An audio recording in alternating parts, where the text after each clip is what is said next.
The breadth of the proceedings is just incredible. There's a phenomenal number of different topics, and they're constantly expanding. In addition to the breadth, the proceedings needs to go in some depth, because our job is to educate engineers, and engineers need to produce things that work, and so you need some depth.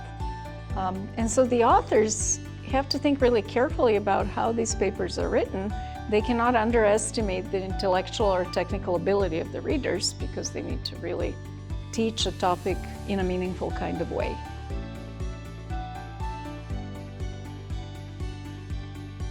So you don't really find the type of in-depth survey, review, and tutorial articles that you get in the proceedings in other publications, and that is what sets it apart.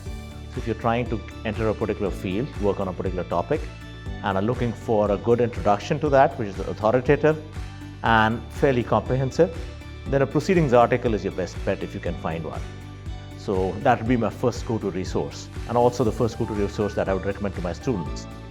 So I think what really makes Proceedings of IEEE very special is the fact that, when you're writing an article, or the authors are trying to come out of that myopic scope that is just in one field and bring it out to a broader audience across, of course, technical fields of IEEE. So the articles are still very technical, but they just have a bit more vision, and it makes it more accessible for that sense, because also the readers and the youngsters who are very much deep into maybe one technical area, it gives them an opportunity to look a little bit outside the box and think about the global impact of what they're doing, as opposed to just a little technical problem that they're addressing.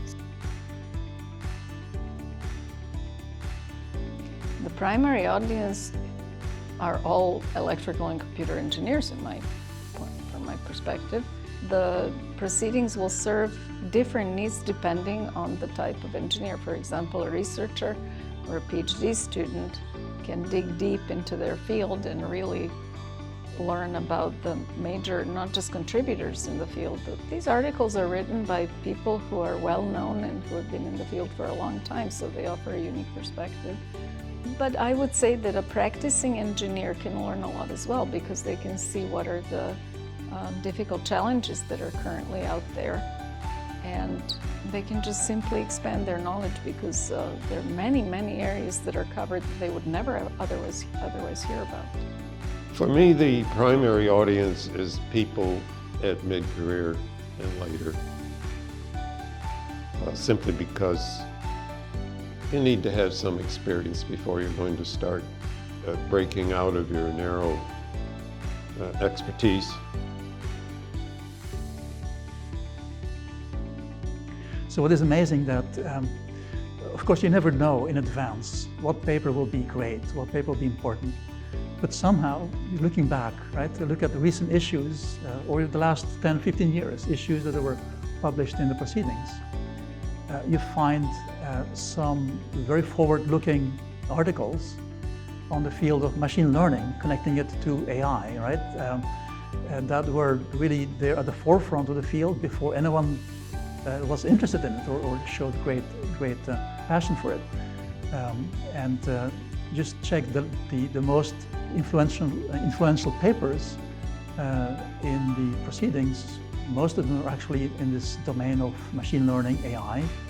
And it's unique because you wouldn't find, well, you can find some other journals that are more specific on this topic, but this introduces machine learning and AI to the broader audience with very strong connections to the fundamentals that we have here in electrical engineering.